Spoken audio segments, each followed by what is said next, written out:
How's it going, Laser Bruce? I'll be Sixkilla. Welcome back to Abyss of the Sacrifice. It's time to continue this section over here. We're going to be doing Arsena Treasure, and hopefully we'll get Olga's Rift done as well. And then I guess we're moving on after that because we don't have a Jitka chapter here. So let's just jump in, shall we? With Treasure. Hopefully we can handle.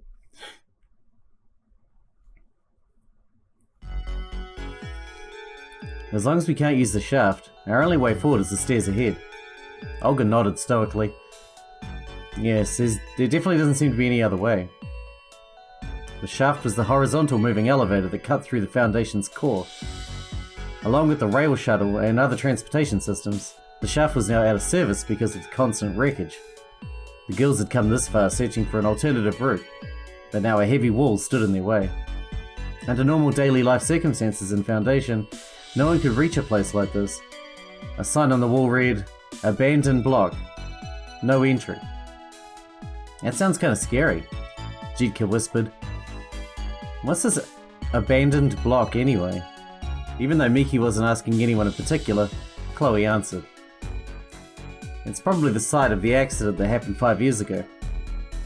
Everyone looked at her. You don't know about it? She let out an exasperated sigh. It was a big deal when one of the resident blocks experienced high levels of radiation. I remember that, Olga interrupted. But I heard the gauge was just misread. The government officially announced that there was no actual accident. A suggestive smile spread across Chloe's face. That was just a facade. What? Supposedly, isolated hazardous materials were found in residential areas ages ago. If the people knew that, it would start a panic. What? What are you talking about? Miki and Olga spoke almost simultaneously, while Jitka fixed her anxious eyes on Chloe. For some reason, Arsena grew increasingly pale. Chloe continued, The truth is, some high-level energy core went AWOL. You're lying. It's true. How do you know that? Chloe scoffed. It's an open secret, you guys are just oblivious. But the high-level energy core was completely isolated from the residential blocks. When Olga tried to argue back, Chloe pointed at Arsena. Then how did she get exposed to radiation? Olga turned to Arsena in surprise. Chloe had a point. Arsena had been infected when they first met. Arsena, don't tell me you... I've never been here. Arsena shouted before Olga could finish. There's no way. This is where... Arsena, are you okay? Olga put her hand on Arsena's back and gave her a worried look. Why are you so angry? Arsena looked pale as she kept her mouth shut. After looking on for a while, Chloe spoke up. Arsena probably wasn't exposed here. The accident took place 5 years ago. The radiation should have died out by now. Then it shouldn't be dangerous to pass through here. Chloe nonchalantly answered Miki's cautious question. Yeah, it should be fine. Let's open it up. They pushed open the heavy door. Behind it was a small space filled with a jumble of complex machines and pipes. The giant factory-like scenery before them, lit only by emergency lights, looked even more stark and ominous than they imagined. Is this really okay? Olga whispered anxiously. According to the hazard control manual, in the case of a critical accident, Chloe answered matter-of-factly, Ground Zero is always immediately covered in radiation absorption resin. The only possible dangerous element here would be that resin's poison. There should be no problem if we just pass through. How does Chloe know so much? Miki whispered in Olga's ear, but Olga just shrugged uncomfortably. Chloe continued forward without even glancing at them. But it wouldn't hurt to get out of here as soon as possible. Let's go. Wait. Olga, Miki and Jitka ran to catch up. But Arsena was left behind, unable to move. Wait. She spoke quietly as if talking to herself. Wait, we can't go in there, I mean this is the place, isn't it? The place where my papa... Papa? That's the place he went? I'll see you later, Arsena. Her father always liked to call her Anastasia, by the name Arsena. Wait, Papa. Here. Oh, what's this, a locket? It's a present. Because today's your birthday. Oh, that's right, I almost forgot. You're always so busy, Papa. That's why you forget important days like this. You're right. Now, is there something inside? You can't open it yet. We're having a party tonight, so we can all have a look together then.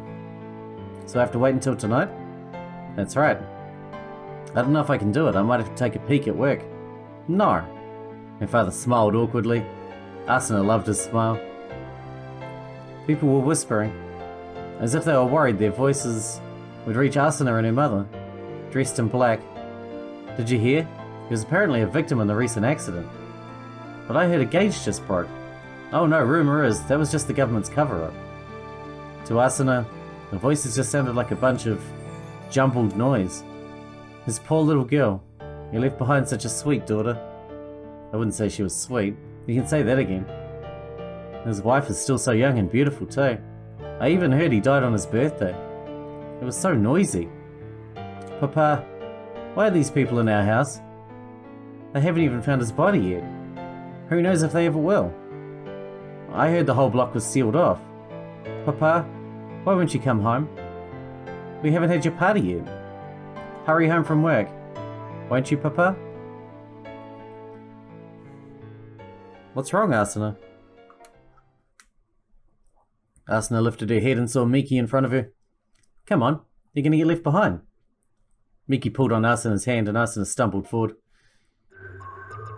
The abandoned block was dimly lit and in ruins. Probably because it had been sealed off for so long, the air was stagnant. Miki let go of Asuna's hand and continued through the block. I don't want to go in there. I'm too scared to move forward. Her screaming thoughts made her steps heavy as she started falling behind. But the dark, ruined facility was terrifying enough on its own. Asuna couldn't bear being alone in a place like this. Wait for me, Miki. In the end, she ran to catch up. What in the world? As the girls continued quietly, a strange object appeared in front of them. It looks like some kind of shield. Olga tried to get close to examine it, but Chloe stopped her. That's not a good idea. Why not? This is probably ground zero, the site of the accident 5 years ago. Asuna stood behind the rest of the girls and gasped. Right here? Her voice was too quiet for anyone to hear. Is this where Papa...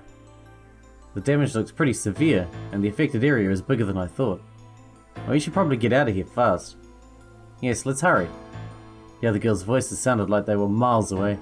Meanwhile, something very different was on Asuna's mind. The reason why Papa won't come back might be because he's still here.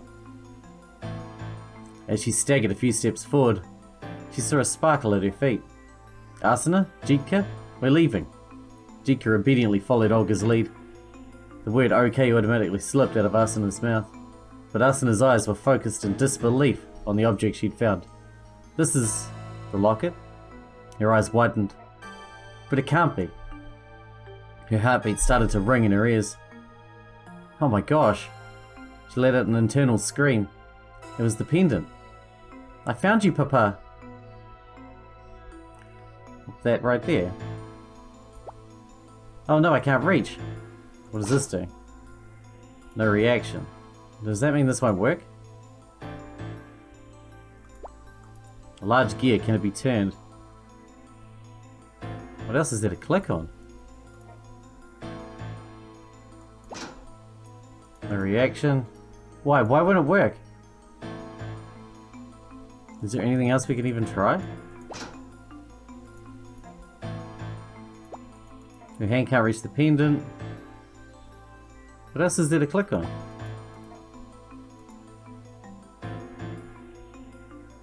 We can back out of it.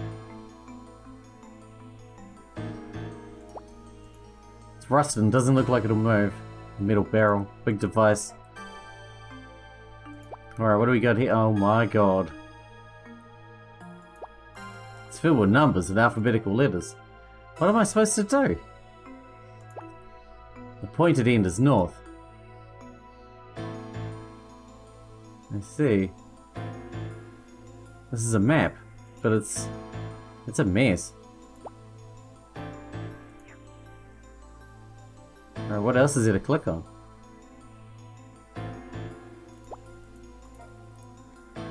Rusted and doesn't move, just like everything else.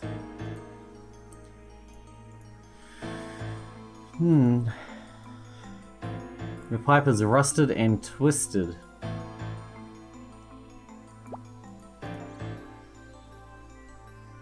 The floor is a metal grill. I see that. Don't see how that helps though. A rusted box. What do we got here? It's rusted but looks sturdy.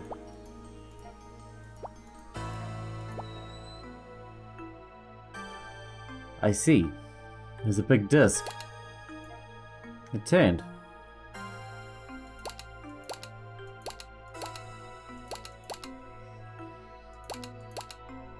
Okay, so that's connected to this.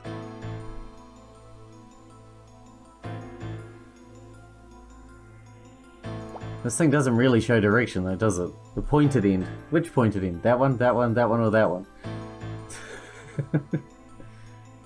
It's not very helpful.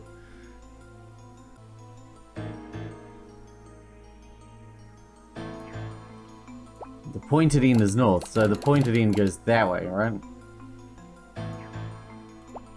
So north is that way.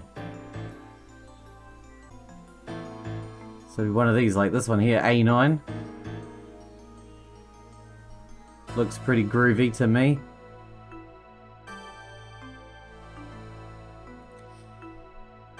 There's got to be another one, right? Because we've got two discs.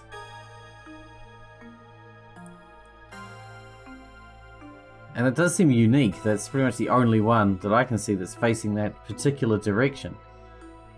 Which means it's probably important. Although I'm not very good at searching for stuff. Oh, D2 is also doing it. Let's try D2 and A9. Did that work? It made a noise. Holy crap. Oh. It moved. Alright, now I can... She was able to take the pendant. My special pendant. Papa. Inside the locket was a photograph of Asana's family. Her father, her mother, and Asana as a child. The three of them smiled happily. This is Asana's favourite family photo. That was why she chose to put it inside of a locket for her father's birthday. The morning he carefully slipped the locket into his pocket, he disappeared from Asana's life forever. Papa! When she started screaming, she couldn't stop. Papa! She was sure he was inside of the dome. After all, it was the place Chloe called Ground Zero. Asana ran. The dome was fixed with an iron door that looked like a tombstone. It was firmly locked and labelled with a danger sign, but Asana didn't pay attention. Papa! Papa! She pulled down the chains and tugged at the door with all her strength. Asana, what are you doing? The others came running when they heard Asana's screams. My papa is in here. What are you talking about? Don't be stupid, this dome is filled with absorption resin. But the warnings came too late. The abandoned building probably never expected to have its doors open, because they opened easily with Asana's strength alone. But the only thing behind them was a wall. There was no open space. The opaque grey resin made it impossible to see what lay beyond. Asana's way forward was blocked. Papa? Her sorrowful screams fruitlessly echoed off the wall. Papa! Papa! Asana fell to her knees as she sobbed. It was so heartbreaking that the other girls just silently watched. Asana's wailing was the only sound that filled the silence until... Beep, beep, beep. A shrill alarm sliced through the silence. Olga yelled. That's the pressure meter. Oh no, it's filling up with gas. It's a byproduct from the resin. Don't breathe it in, it's poison. Run. Papa? What are you doing, dummy? We gotta get out of here. They all made a run for it. Asana cried as Miki pulled her away by her hand. Papa wasn't there. He still won't come home. The girls raced through the abandoned block. Once they closed the iron door behind them, the alarm was reduced to a low, dull sound. As everyone gasped for breath, Miki spoke. Is the gas gone? Yeah. Still breathing hard, Olga scanned the area with her scanner and nodded. It hasn't come this far. All of the girls sank to the floor in relief. While the others were trying to catch their breath, Chloe cut to the chase. Were you trying to kill us, Asana? Huh? Asana looked confused. For a second she didn't understand what Chloe was saying. The oblivious look on Asana's face made Miki bubble over with rage. Why did you open the door when you knew it was dangerous? What was dangerous? Stop playing dumb. Hold on, Miki. Olga intervened before Miki's temper got the better of her, but she also had criticism for Asuna's behaviour. Asuna, Chloe and Miki are right to be mad. You made a big mistake. I can tell there was some reason behind why you did it, but your selfish actions... So what if I was selfish? Asuna shouted, her last words ending with a shaking voice. I'm the one who suffered the most. Asuna ran to the small room nearby, leaving the others in shock. I think Jitka's the one who suffered the most based on her backstory. She sobbed alone in the darkness. No one came after her. They probably assumed she didn't have the guts to go off too far on her own. They looked down on her. That thought made her feel even more pitiful, and tears streamed down her face. But they were right. Moving forward on her own was too terrifying a task for her. Through fits of crying, she clenched her fists in frustration. Suddenly, she noticed a hard object in her hand. That's right, the pendant. She slowly opened her fist, and the light in the doorway made her father's locket sparkle. Papa! She opened it up. It was hard to see her family photo in the dim light. As she squinted into the locket, she suddenly noticed a tiny engraving on the opposite side of the photo. Upon closer inspection, she made out words. They must have been carved with a thin, sharp object like a pin. The writing was rough and brief, but it was definitely Asuna's father's writing. It said, I'm with you, Asuna. Papa? Asuna's vision blurred with tears. You finally came home. Welcome home, Papa. Tomorrow is another day. True that. For better or for worse, it is absolutely true. Oh look, Jitka does have one now. Oh well, we'll get to that. First we're doing Olga, Rift. Let's jump in. Fingers crossed. The girls wandered through the dark, narrow maintenance hall for an hour. After reaching her goal point, Olga raised her hand overhead. There it was, the exit. Everyone stopped, this is it. When Olga called out behind her, all the girls came to a halt. Can we get out? Miki asked. Hold on. Olga fumbled around until her fingers hit a metal lever. Yes, I think so. I'll open it up. She grabbed the lever and used all her strength to turn it. With a rusty creak, it slowly moved. Come on. Olga prayed. Please let this be the actual linear terminal. If it's not, our only hope to escape will be ruined. 1 hour earlier, the party had just found a new information board, and were looking for the next destination. Can I have everyone's attention? Olga's serious tone of voice had all eyes set on her. What is it? I heard once that Foundation has a special linear terminal, one that isn't usually used. What? Miki, Asuna and Jitka simultaneously showed signs of surprise. What are you talking about? I never heard about that. You mean a terminal separate from the main loop line terminal? Yeah. Chloe scoffed. Oh, you mean the emergency evacuation linear? Olga turned to Chloe in surprise. Yes, that's exactly it. Have you heard of it too? Only from rumours, but I thought it was just an urban legend. There was a hint of mockery in her voice. As always, that's how Chloe rolls. Olga defensively fought back. As always. No, one of the hospital's top staff told me about it. Then she added, he was connected to my school. She actually heard her father talking about the terminal with her mother at the dinner table. But for some reason, she wanted to hide the fact that her father was the head of the hospital. That was why she added the little white lie. Huh. Chloe didn't try to pry into Olga's source, but she did ask an astute question. Even if this terminal exists, where does it lead to? Huh? Olga fumbled over her words. I heard there was a separate evacuation tunnel independent from Foundation. Not that she knew much about it. I've never heard of that. It's only for emergency purposes, so the general population doesn't know about it. If Chloe kept asking questions, she would conclude Olga was telling a lie. Just when she felt that danger was near, unexpected reinforcements came to the rescue. Be quiet, Chloe. Just listen to what Olga has to say. It was Asuna. So, Olga, does this mean the reason we're the only ones in Foundation, Miki continued her sentence, is because everyone else took refuge through the linear terminal? Asuna and Miki were dead serious. Feeling their camaraderie, Olga nodded enthusiastically. I'm not sure, but it's very likely. The girls started to stir.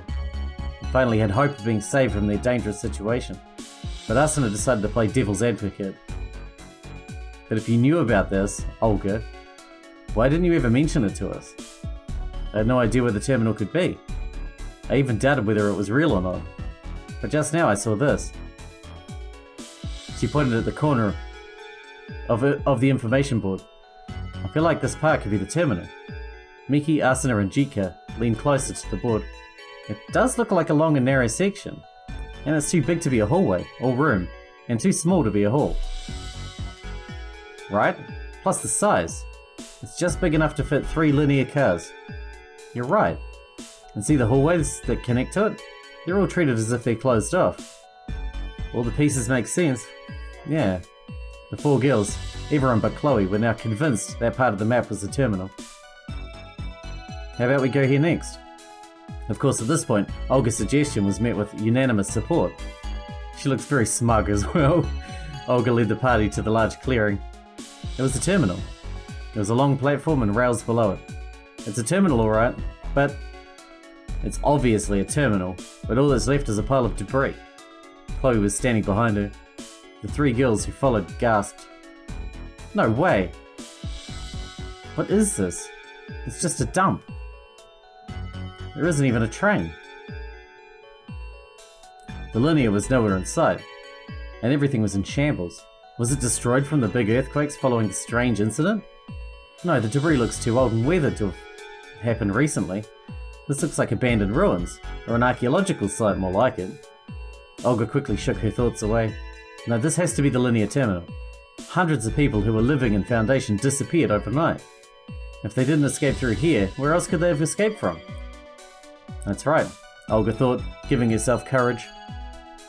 All of the other citizens of Foundation used this terminal to escape. If we wait here, help is sure to come. Now what, Olga? I don't see the linear. When Asuna said what everyone was thinking, Olga had a reply ready. If the linear isn't here, it means everyone else escaped safely.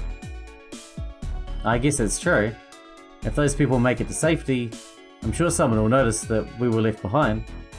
Then they'll have to send someone to find us. We'll be saved. The girl's eyes lit up. So then if we stay here... Yes, I think we should stay here and wait for help. Help. Miki and Asuna stayed silent. A glimmer of hope flashed across their faces, as well as Jika's. Then Chloe spoke up. I don't know about that. She spoke slowly. What if no one was able to escape? The implications of Chloe's statement made Olga intervene. That can't be. I mean, no one's here anymore. Chloe, perfectly calm, gestured to their surroundings. That's right, no one is here. But I don't think an entire population has escaped from these ruins either. Well, let's say that they're somewhere safe right now. And they noticed that 5 of us are missing. How can you be so sure they'll send help? Huh? Olga faltered. Well, she was about to mention her father, but swallowed her words. She didn't want the others to think she was boasting about her father being important. So she came up with something else. 5 whole people have been left behind. I'm sure they wouldn't abandon us. 5 doesn't sound like much. You mean only 5 people? Yeah. Chloe coldly fought back. If millions of people were able to escape this place with their lives, I doubt they'd risk coming back to save a mere 5 of us. 5 out of millions is a minor loss. I bet they just ignore our existence. They wouldn't. Does that mean father would abandon me? Is that even possible? Your father treats you like shit, so maybe. No, it can't be. But the thought triggered a memory. And here we go.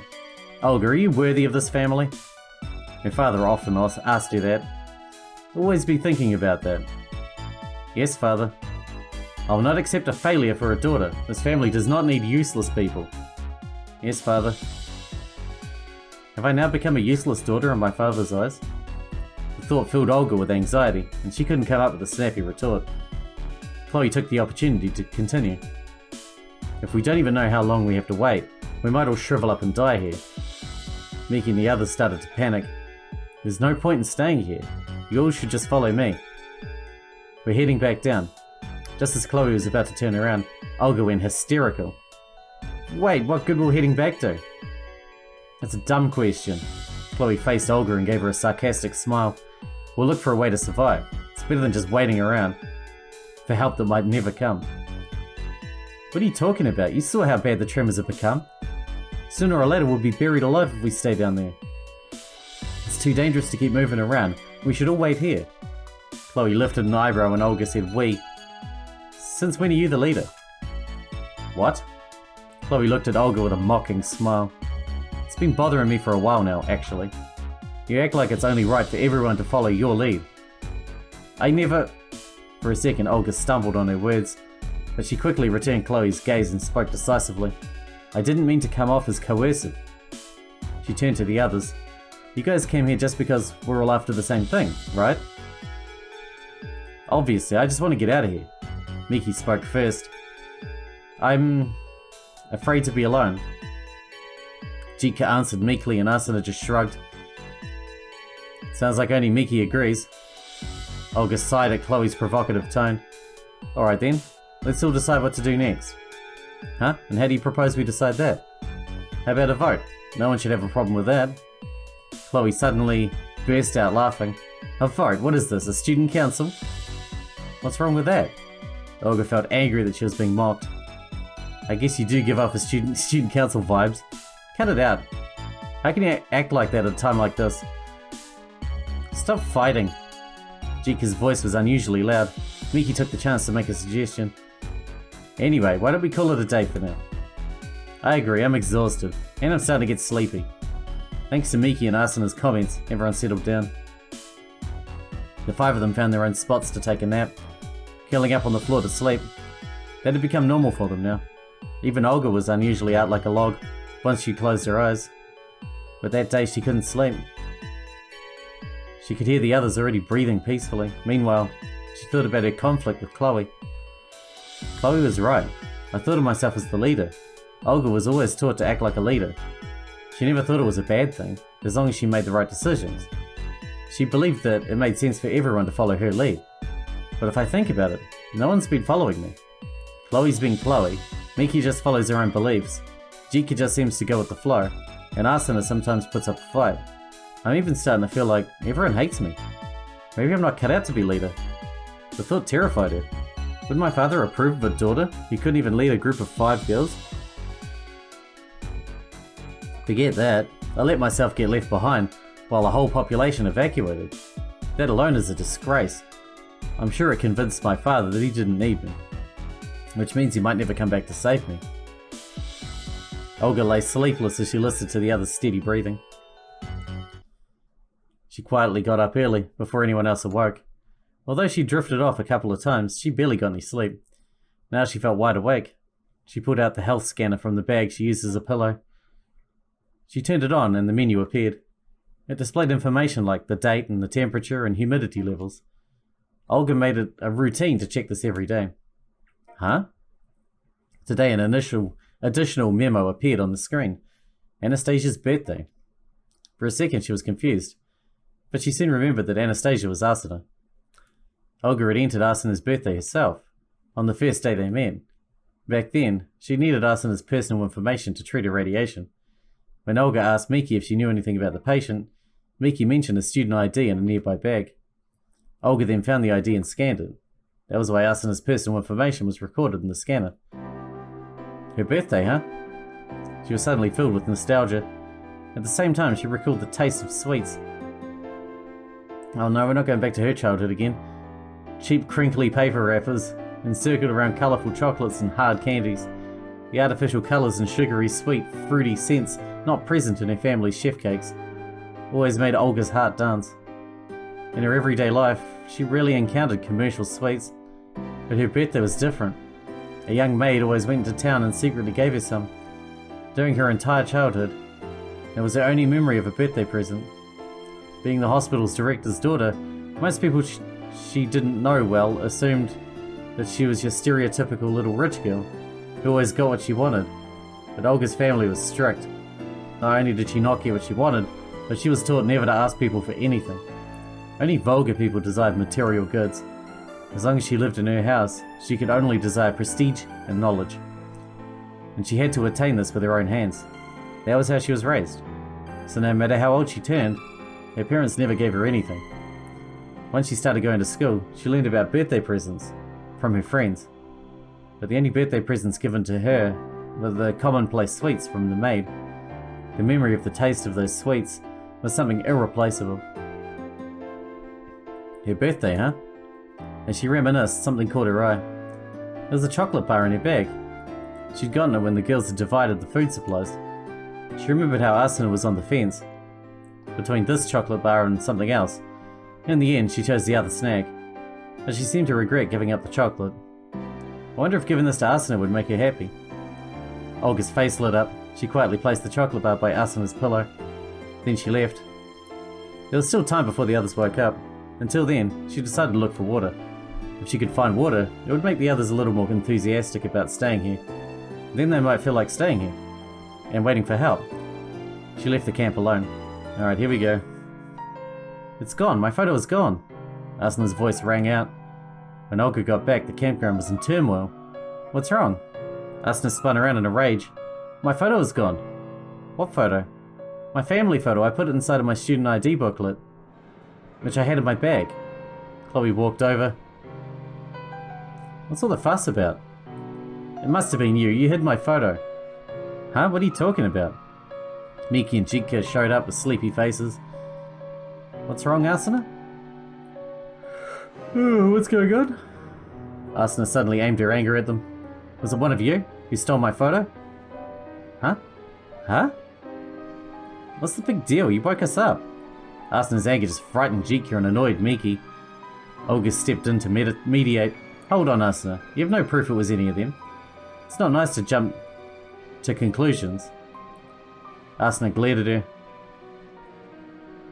Why are you acting like this doesn't involve you? It wasn't my intention. If it wasn't one of these three, then it must have been you. Huh? It has to be you. You always act like little Miss Goody Two-Shoes. But I never trusted you for 1 second. What? Olga was taken aback when Asuna started pointing fingers at her. People like you are always the worst deep down. Asuna. Asuna was on edge. That was what Olga told herself as she was falsely accused. She tried to find a way to appease her. First, you need to calm down, then retrace your steps, and before she could finish her sentence, Chloe interrupted. By the way, Olga, where have you been? Huh? Oh, I was looking for water. Chloe raised an eyebrow with interest. In other words, you were out and about, while the rest of us were sleeping. Yeah. I only just woke up when I heard Asuna's scream. The same goes for those two. She jutted her chin at Miki and Jika. You're the only one who could have touched Asuna's things this morning, without any of us noticing. Her voice deepened as she stared Olga down. What are you saying? She was about to mention the chocolate bar, but stopped herself mid-sentence. You just what? Chloe glared harder at Olga. She noticed the self-mocking smile playing on Olga's lips. It was true, Olga had approached Asuna's bag this morning. But if she admitted to that, she'd be pronounced the thief. That fear crossed her mind, but it was too late. Chloe's right, Asuna shouted. It had to be you, Olga. What? I found a chocolate bar next to my bag this morning to prove it. You took this when we divided up the food, didn't you? If you can't deny it, it must have been you. Give it back, I want my photo back now. Hold on, it wasn't my... Give it back, gimme. Olga could barely defend herself under Asuna's rage. Unexpectedly, it was Chloe who came to the rescue. Don't be so quick to jump the gun, Asuna. Shut up, stay out of this, Chloe. If you want to settle this, just search Olga's bag. That's all you have to do. Oh. Asuna finally stopped yelling. Then she thought for a second before speaking again. Okay, Olga, show me what's in your bag. Huh? Before Olga could respond, Asuna snatched up her bag. Tired of being treated like a criminal, Olga stood up for herself. Fine, go through it all you want. I would never steal anyone's family photo. You won't find it no matter how long you search. But not even a minute passed before Asuna pulled something out of the bag and held it up. Here it is. What? Everyone looked at the object in Asuna's hand. It was a student ID booklet. Asuna flipped through the pages and a photo fell to the ground. It was a photo of a young girl with a man and a woman who looked like her parents. The young girl definitely resembled Asuna. See, I found it. But how? Olga was confused. She recognized the ID booklet in Asuna's hand. It was the same one she scanned while treating Asuna's radiation. But she put it back in Asuna's bag when she'd finished. I'm sure I did. Her resolve started to falter. Back then, she was nervous about treating a patient for the first time. Maybe I forgot to return it. But could I have really put it in my own bag without Asuna noticing it was missing this whole time? If that were the case, it seems strange that Asuna only realized her photo was gone now. As Olga remained silent, Asuna spat out a single phrase. "You're the worst." Then she turned to Chloe. "You're leaving, right, Chloe? I'm coming with you. I can't trust Olga anymore." She spoke loud enough for Olga to hear. What a childish way to act. But all Olga could do was bite her lip. Now I've completely lost Asuna's trust. I didn't mean to steal her photo. But at this point, anything I say will just sound like an excuse. Behind Olga's troubled back, Chloe quietly gazed at the floor. A small smile spread across her lips. She obviously planted it. In a few minutes, the group was ready to move. "So where are we going?" "I thought we could go down a floor to check out the freezer room. Any objections?" No one said a word. Chloe turned to Olga and smirked. "How about we take a vote?" Olga just pressed her lips shut. Because of that morning's incident, the tides had completely turned against her. No one said they wanted to stay in the terminal anymore. When Chloe prepared to leave, the others followed suit. Olga reluctantly did the same, but she felt wary about Chloe's suggestion. The freezer room? What could be down there? She was, of course, upset about her idea getting vetoed, but more importantly, Chloe's indecipherable motives raised her suspicions. Suddenly, Olga thought to herself, Chloe's always been suspicious. In fact, I've had a strange feeling about her since the day we met, when Olga had trouble getting medicine for Asuna. Chloe had suddenly called out and lent a hand. Back then, Olga had considered it an act of kindness and didn't think much about it. But the more she got to know Chloe, the more she realized that Chloe wasn't the type of person who acted out of kindness. She never acted unless there was something in it for herself. Then, why was she in near the medicine? Why did she help Olga? After that, she seemed to have just naturally joined the group. But what if that was also part of a bigger plan? Once Olga's suspicions started, they wouldn't stop. The freezer room. If Chloe wants to go there, it must have something she wants. Now I just need to figure out what. Olga resolved herself to this task as she followed behind the group. Whoa, it's chilly. As soon as the girls entered the room, they were encased in an icy cold. Let's gather food supplies from here, that'll keep. This is the first thing Chloe said, but Olga felt suspicious. That idea sounds like camouflage for something else. I think Chloe has a different motive for coming here, and while we all blindly search for food, she'll be looking for something else. This is just a gut feeling, but Olga felt like it was right. She decided to pretend to search for food like the others, while actually searching for whatever Chloe was after. The 5 girls split up and began their hunt. Neither Miki, Asuna, nor Jitka seemed even slightly suspicious about Chloe's order, but Olga found a place to search where she could keep Chloe in her sight. While she rummaged for food, she sometimes peeked at Chloe. At the beginning, Chloe didn't do anything suspicious, but as everyone focused on their search... Aha! Olga caught a glimpse of something interesting. Chloe was reaching for documents rather than food. She grabbed a thick folder that looked like a food inventory. Then she flipped through it from start to finish. It didn't look like she was reading it, and she seemed to focus special attention on the page corners. Once she flipped through one of the folder, she reached for another and repeated her steps. She seemed to be searching for something on the page corners. I knew it. Olga's suspicions were confirmed. Chloe isn't after food. She must be searching for something written down. But what? It wasn't going to be easy to find that out. The only documents appeared to be where Chloe was standing. It would be too unnatural for Olga to walk over and look. How could she discover what Chloe was looking for? Chloe would notice if she stared too long, so she pretended to search for food while she thought. Just then, huh? She spotted an unexpected object in a frozen food box. A book? She pulled it out to find a thick book on medicine. What's a book doing here? Feeling like it was some kind of omen, Olga opened up its chilled cover. Then she quickly flipped through the pages. What's this? She found a handwritten mark on one of the pages. What could this be? It looked like some sort of scribble, but it could also be someone's signature. Could this be... A thought passed through Olga's mind. Could this be what Chloe's been looking for? I don't get it, but her gut told her that this mark wasn't just some meaningless scribble. She glanced around. None of the other girls were looking her way. This is my chance. With the book in hand, she quietly slipped to a corner of the room. It was an electrically heated garbage can, also known as a simple incinerator. Hygienic efficiencies like this were always in facilities that needed to dispose of food. Olga glanced at the book in her hand. If she threw it into the incinerator, it would turn to ashes in minutes. She thought to herself, if Chloe's looking for the mark in this book, it probably signals the next direction for her to take. Now it all makes sense. Chloe's always confident about her next step, but she's never indicated her final destination. Maybe this book is the key to reaching her final goal. I don't know what that final goal might be, but by dragging us all along, she must be trying to involve all of us in it. It also seems like she doesn't necessarily want to be saved, unlike everyone else. Knowing Chloe, if her goal was something like that, something that benefited all of us, she would have been using her eloquent way with words to steer us in that direction all along. So I bet her motive differs from just getting out of here alive. And I doubt it has our best interests in mind. If I destroy this book and Chloe's behaviour changes, I might understand what she's trying to do. This should do it. She pressed the button to start up the incinerator and sighed. In 10 minutes, that book will be turned to ashes. I've won this time, Chloe. A few minutes earlier, Chloe was panicking. She couldn't find the object she was looking for.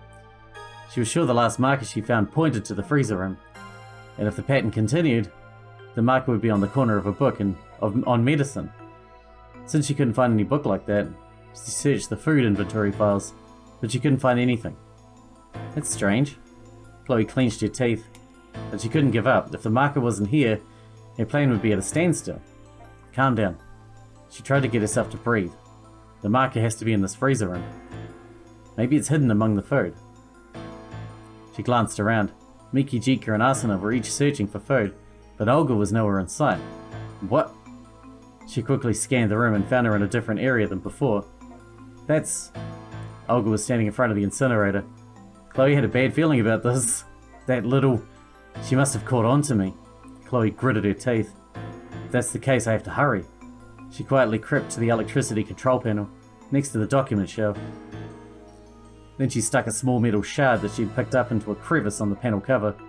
She quickly removed the plastic cover and revealed the freezer room's electric controls.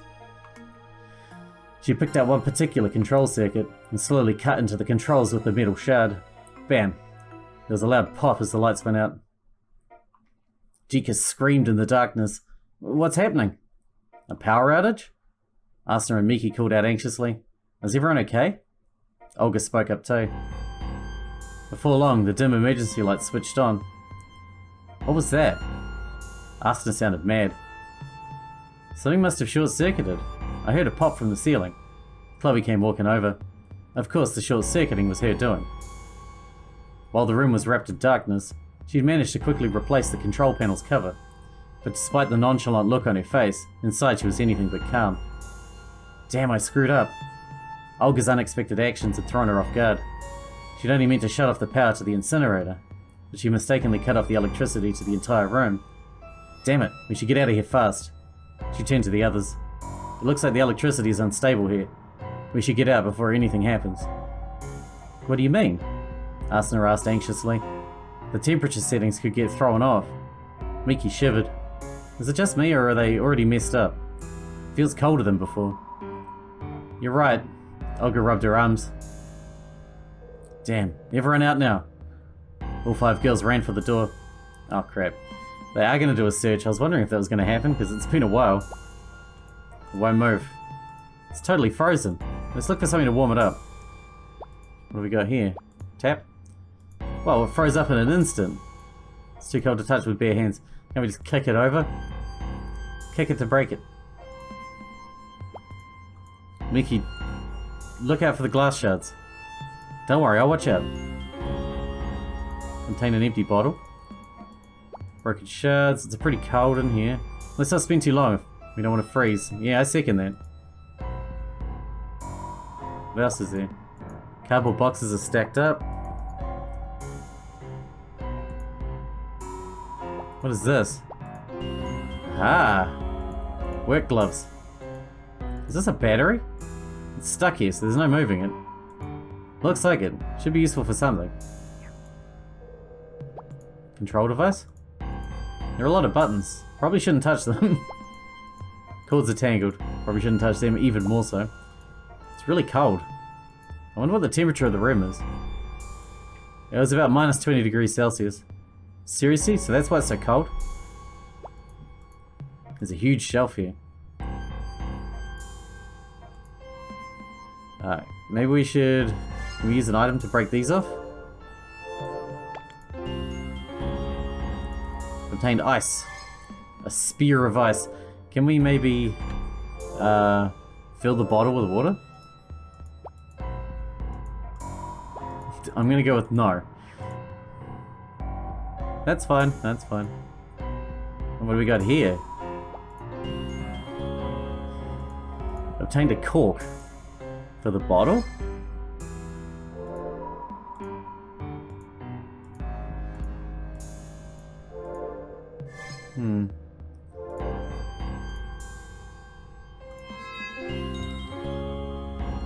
Put ice into the bottle. Put a cork on the bottle? I don't know what I'm making here.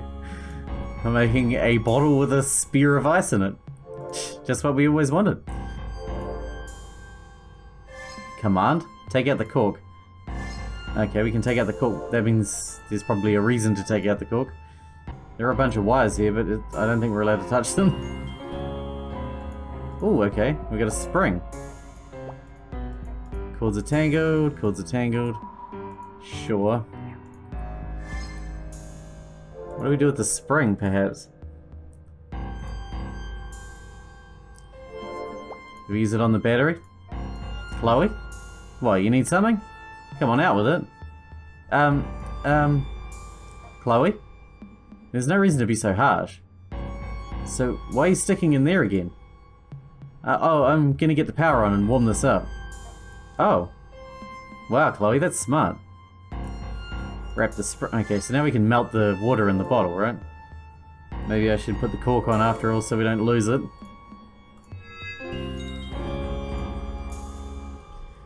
Assuming we don't break the glass before I lose my goddamn mind. The bottle is hot to the touch. Take the bottle. It's too hot to touch with bare hands. Fine. It's gotten warm. Sure did. Did we do it? Picked up.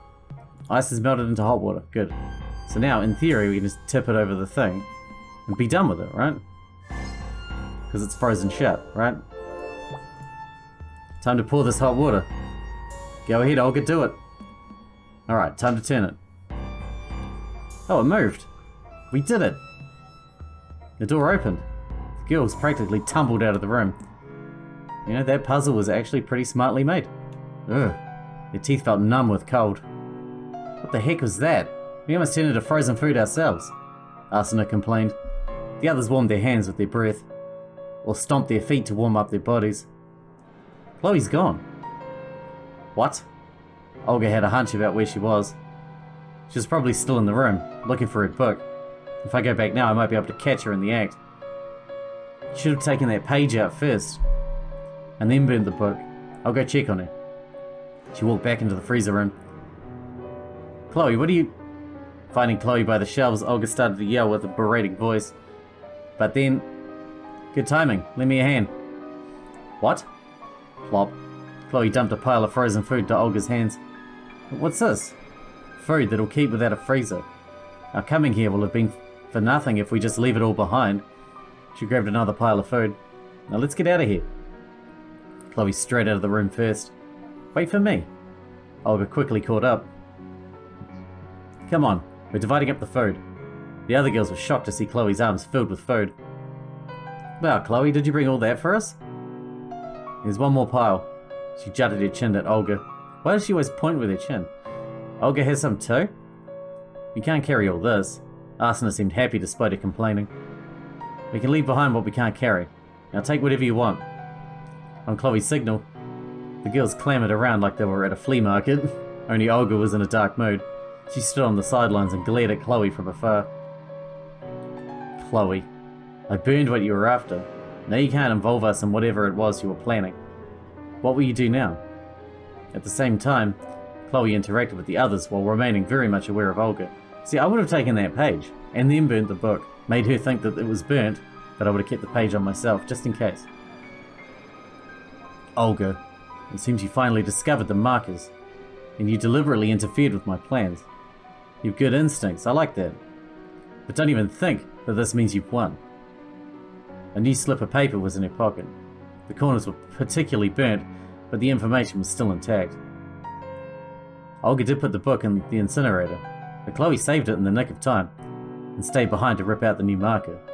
She continued to whisper to Olga in her mind, "You're good, Olga, but I think it's about time we stop pretending to be friends." To be continued. Whew. That was a long record, but once we cut it down, obviously, it won't be so bad. Although, the puzzles were pretty sensibly created, at least that one was. Which, they're not all in this game. In fact, most of them aren't, to be fair. So they're a bit of a trial at times, but whatever. Hope you guys enjoyed it. Thanks for watching. Thanks for taking it out with me, and in the next one we'll do Name and Weed.